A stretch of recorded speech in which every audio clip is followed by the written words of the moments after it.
How to check HDFC credit card application status.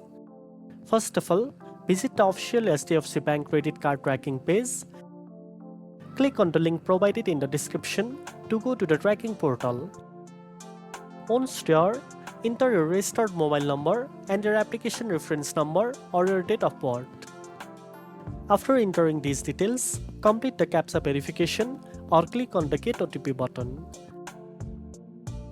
Your application status will now appear on the screen.